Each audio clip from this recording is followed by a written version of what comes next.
Nah, ini dia sahabat bahan yang kita akan buat menjadi pupuk organik cair atau POC. Nah, trik membuat POC cukup 2 kali semprot saja sahabat ya.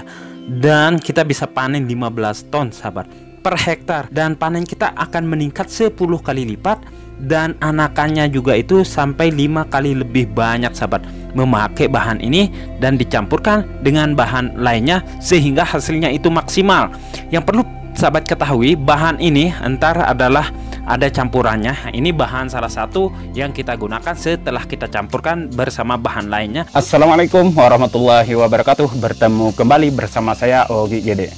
Sahabat, sekarang saya akan berbagi pengalaman cara membuat pupuk organik cair yang super bagus untuk tanaman padi di fase pembuahan atau fase generatif, sehingga tanaman padi kita itu menjadi tumbuh subur dan juga panen melimpah sahabat. Sahabat, bukan tidak mungkin kita bisa panen 15 ton bahkan 20 ton per hektar kalau kita tahu cara membuat pupuk organik cair untuk tanaman padi yang bisa meningkatkan hasil panen padi. Sahabat, semakin lama pupuk kimia semakin mahal.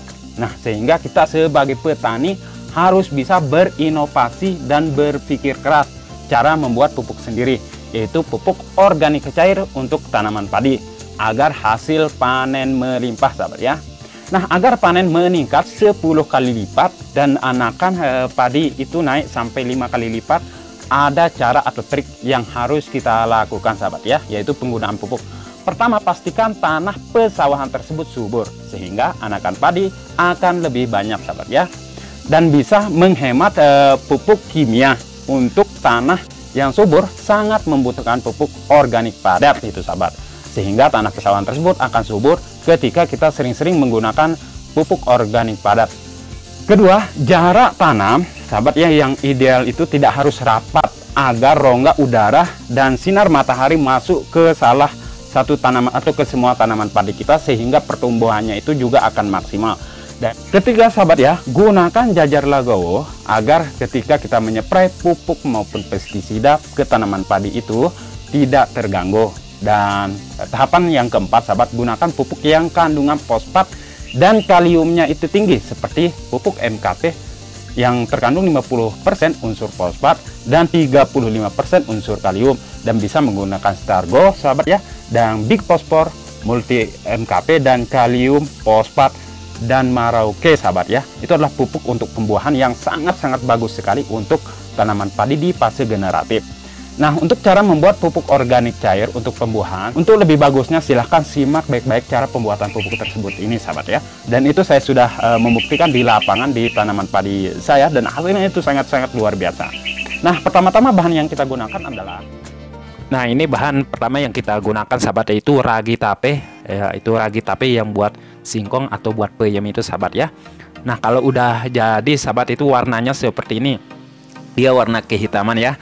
Dan satu pupuk lagi yang saya sudah bikin, yaitu KCL sahabat ya. KCL ini ya kurang lebih hampir sama cara pembuatannya ya, maksud saya dia, tapi di kaliumnya itu sangat tinggi kalau KCL yang saya buat. Oke, bahan yang kita gunakan yang kedua di sini adalah air cucian beras sahabat ya, sebanyak 1 liter. Sahabat bisa buat 200 liter sahabat ya. Kalau untuk 200 liter sahabat bisa gunakan itu 50 liter air cucian beras. Kalau untuk drum yang besar itu, kalau saya membuat tahun dulu itu memakai drum yang besar, tetapi di sini saya kasih tahu cara dan tutorialnya aja. Oke, di sini bahan seterusnya air kelapa sahabat ya. Air kelapa yang kita gunakan itu mau air kelapa tua, mau air kelapa muda, itu bebas sahabat ya. Tetapi kalau sahabat membuat dengan drum yang besar seperti 200 liter tadi, sahabat bisa menggunakan 50 liter air kelapa sahabat ya. Ntar dicampur lagi bersama air gitu ya, menjadi 200 liter. Nah, itu sahabat. Nah, bahan seterusnya lagi di sini adalah garam kerosok sahabat ya. Nah, untuk 200 liter air yang satu drum besar itu, untuk garam kerosoknya sahabat bisa menggunakan 6 kilo garam kerosok sahabat ya. Tapi yang saya buat ini hanya berukuran 2 liter saja, hampir 3 liter sahabat ya. Nah, di sini bahan seterusnya sahabat yaitu kulit pisang. Kulit pisang ini tinggi akan unsur hara kalium dan juga kalsium. Itu bagus banget untuk pembuahan dan bisa merangsang pembuahan dan pembuahan. Fosfatnya di sini kita memakai pohon pisang itu untuk unsur hara fosfatnya. Karena untuk pohon pisang yang muda sahabat yang diambil ya, jangan yang tua, jangan yang udah berbuah. Karena unsur hara fosfatnya ini kalau tidak salah itu sampai 36% sahabat ya. Nah oke, cara meraciknya ya biar sahabat lebih ngerti. Pertama, cincang semua bahan-bahan tersebut, yaitu seperti kulit pisang sahabat ya, sampai benar-benar lembut seperti ini. Nah sesudah lembut seperti ini sahabat ya, cincang. Nah udah cukup. Lalu kita cincang bahan keduanya, yaitu di sini adalah pohon pisang sahabat ya, yang tinggi unsur hara fosfatnya. Nah untuk caranya di sini jangan langsung masukin ke dalam drum sahabat ya untuk kedua bahan ini. Pertama-tama yang harus kita lakukan sahabat ya, kita campurkan dulu kedua bahan ini biar hasilnya itu lebih maksimal sahabat ya. Nah begini caranya. Nah, kita campur aduk-adukan seperti ini udah cukup sahabat ya, sebelum dimasukin ke dalam drum sahabat ya. Nah itu. Nah sesudah tercampur rata, kita masukin garam krosok setelah kita masukin dalam wadah. Nah garam krosok ini kita taruh sahabat ya, garam krosok yang berukuran satu drum misalkan sahabat 5 kilo atau 6 kilo, kita campur adukan. Setelah itu baru masukkan ini air kelapanya sahabat ya. Nah setelah dimasukkan air kelapa sebanyak 50 liter, baru dimasukin air cucian beras atau air leri sebanyak 50 liter, baru dicampurkan air sampai penuh. Nah begitu sahabat ya. Nah bahan seterusnya, kalau ukuran 200 liter itu sahabat ya, untuk tapenya ini cukup kita menggunakan itu 10 biji sahabat ya, 10 biji untuk tape peyem atau tape singkong ini sahabat ya. Lalu kita campurkan ke dalam drum yang sudah kita sediakan, yang kita masukkan bahannya begitu ya sahabat, sebanyak 200 liter. Nah begitu. Dan ingat sahabat ya, untuk cara fermentasinya ada dua cara sahabat untuk cara fermentasi dari bahan ini. Pertama, lakukan fermentasi secara tertutup ya. Nah kalau untuk secara tertutup sahabat bisa tambahkan molase. Kalau kurang lebih itu sebanyak 3 liter. Nah kalau udah jadi warnanya seperti ini sahabat ya, taruh di atas video ini cara membuat pupuk KCL.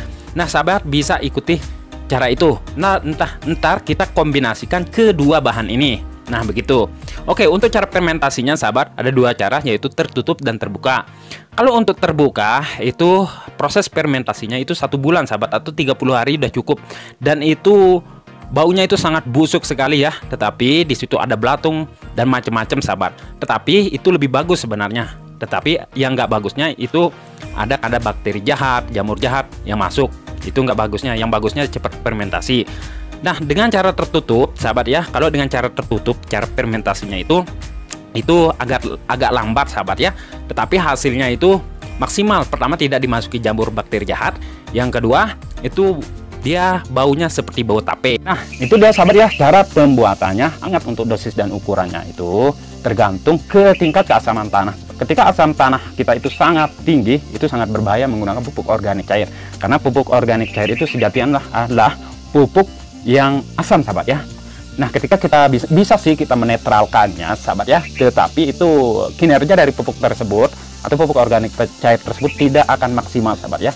Dari itu silahkan periksa pH tanah sahabat agar bisa diserap oleh tanaman kita. Nah untuk video selanjutnya silahkan klik video yang ini sahabat ya, cara pengolahan lahan agar tanaman padi kita itu akan tumbuh subur. Dan jumpa lagi di video selanjutnya. Assalamualaikum warahmatullahi wabarakatuh.